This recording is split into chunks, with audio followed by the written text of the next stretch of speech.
दोस्तों, आइए जानते हैं गरुड़ पुराण भाग 8 के, जिसमें गरुड़ ने भगवान नारायण से पूछा कि मनुष्य को मरने के बाद किस प्रकार का सद्गति मिलती है और मरता हुआ प्राणी किस प्रकार के कृत्य करता है तथा उसे कैसे कार्य करने चाहिए।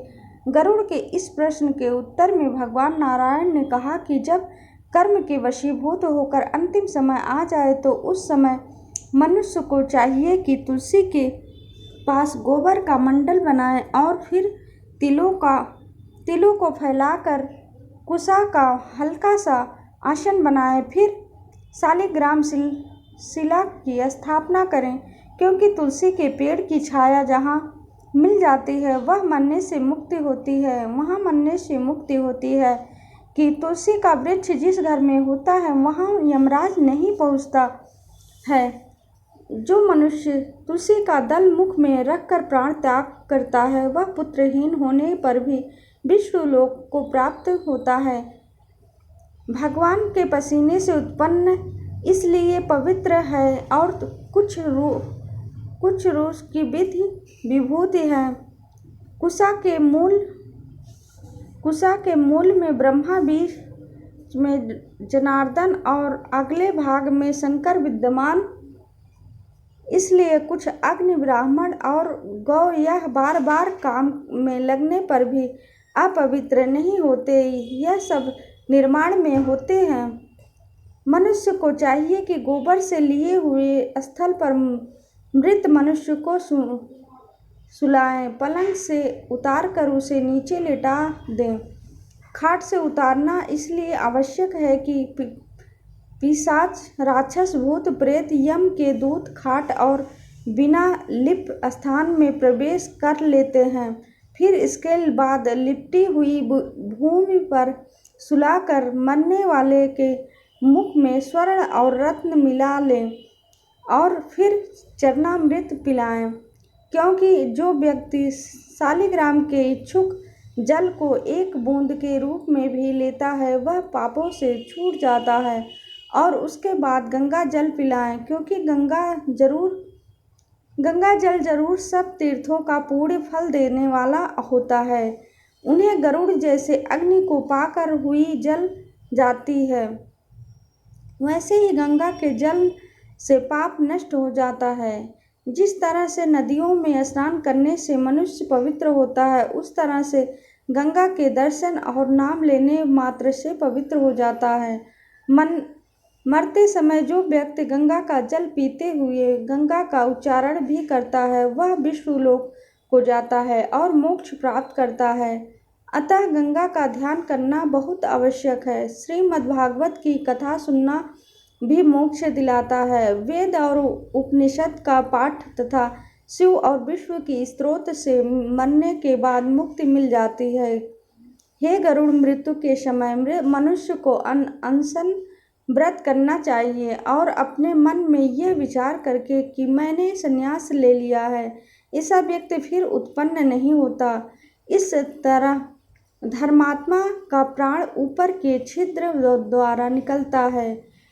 जो लोग सुकृति होते हैं वह अपने प्राणों का विसर्जन मुख्य, आँख, नाक और कान के द्वार से करते हैं। योगी लोग तालु के छिद्र से सांस छोड़ते हैं। इस तरह हे पक्षीराज, काल से चोट खाया हुआ यह शरीर ईश्वर रूपी वायु के निकल जाने से आधारहीन पेड़ की तरह होता है।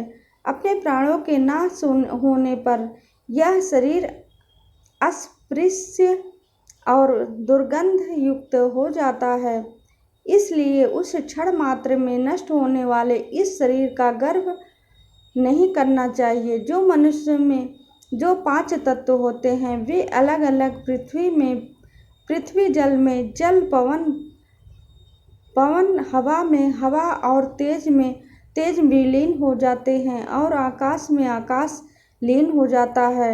यह आकाश जी सर्वव्यापी है, यह नित्य मुक्त अजन्मा है, अमर आत्मा है और यही साक्षी रूप है।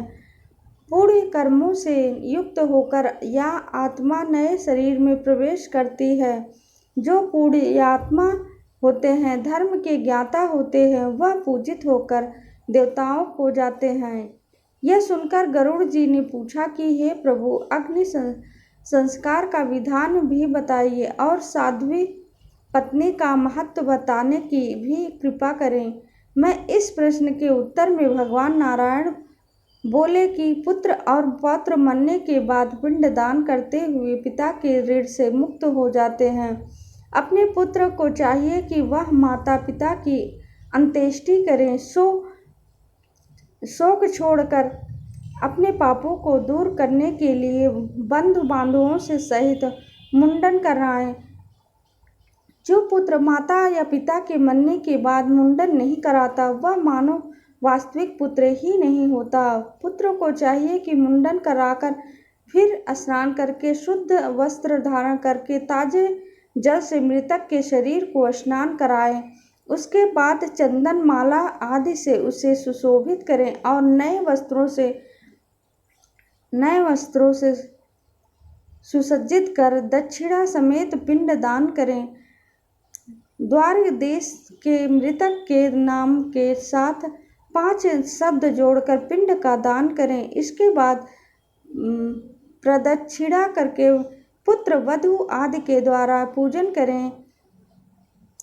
पहले पुत्र को कंधा लगाना चाहिए और फिर दूसरे बंधुओं को। जो पुत्र अपने कंधे पर रखकर पिता को श्मशान तक ले जाता है, उसे अश्वमेध यज्ञ का फल मिलता है और वह अपने पिता के ऋण से छूट जाता है। इसके बाद पुत्र को चाहिए कि वह आर्थिक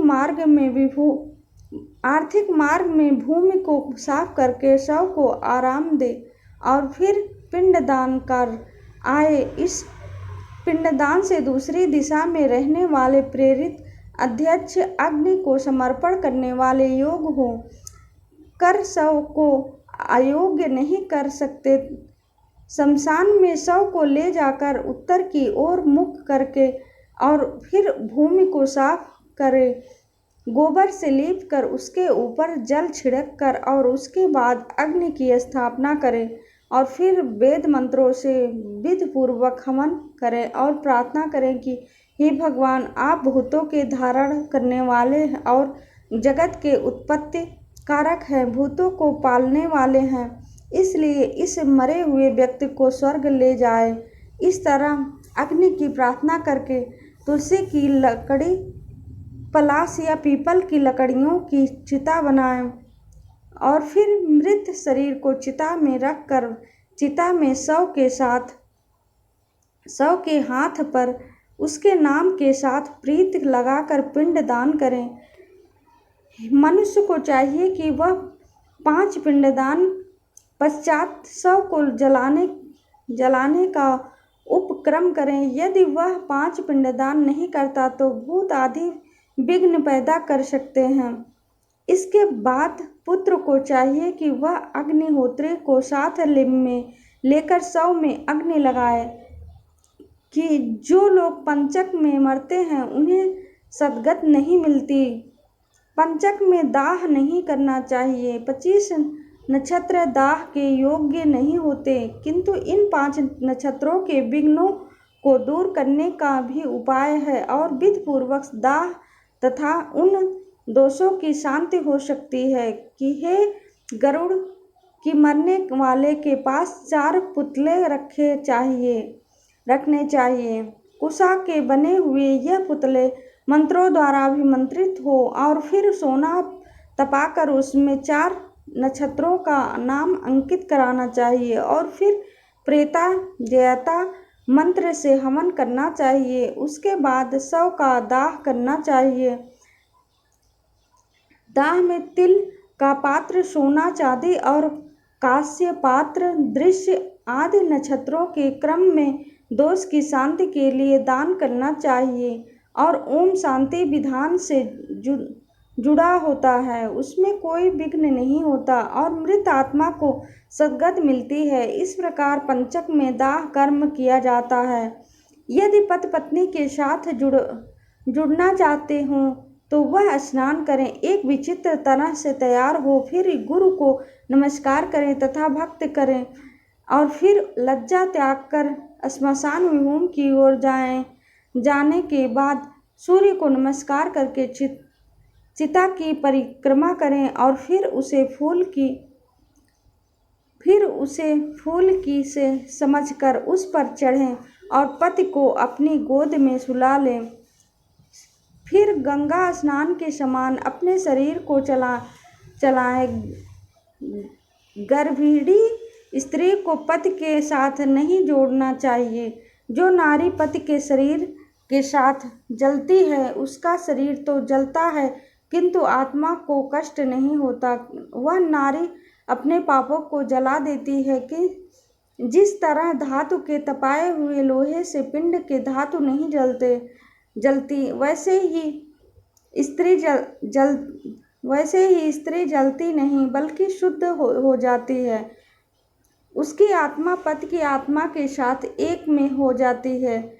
अपने पति के साथ मरने पर वह पति में ही मिल जाती है किंतु जब तक वह अपने शरीर को नहीं जला देती तब तक शरीर से कभी मुक्त नहीं होती है। अपने पति के मरने पर चुनारी अपने को जलाती रहती है। वह स्वर्गलोक में जाती है और जब तक 14 इन दूर रहते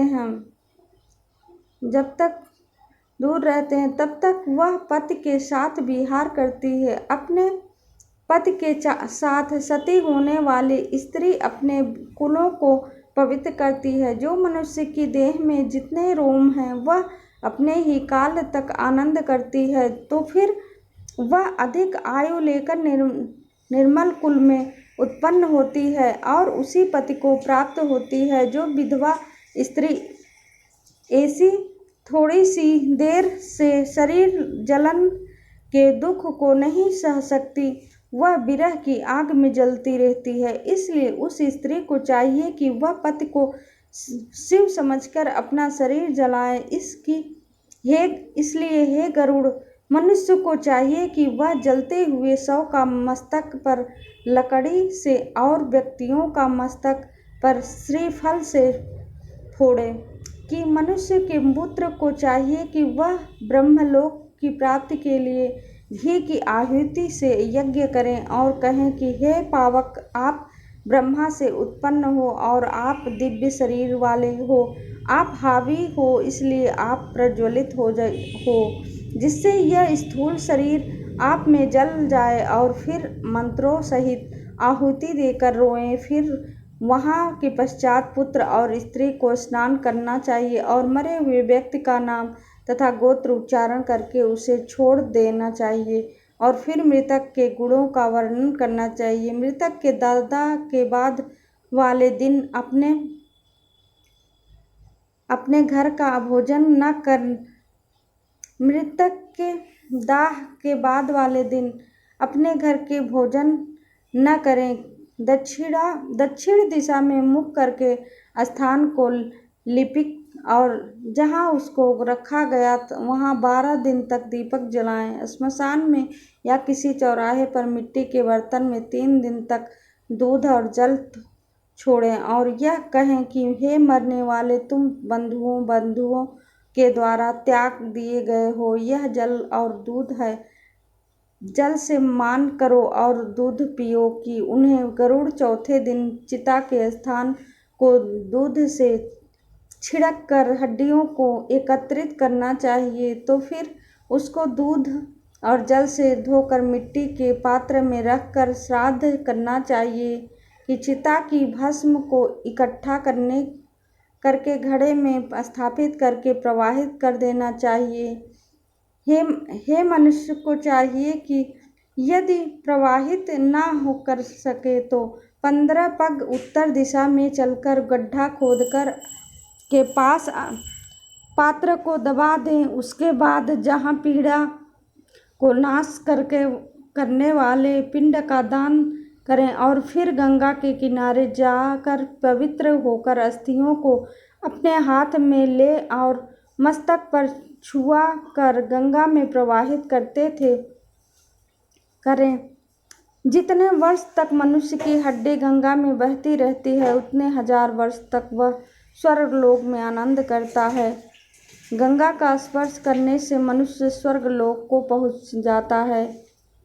यदि किसी व्यक्ति की मृत्यु की सूचना विदेश से प्राप्त हुई हो या किसी और रूप में मारा गया हो तो उसकी देह यह न मिली हो तो जिस दिन उसकी मृत्यु का पता चले उसी दिन कुशा का पुतला बनाकर कही हुई विधि के अनुसार उसका दाह संस्कार करें और उसकी भस्म को गंगा में प्रवाहित कर दें। 2.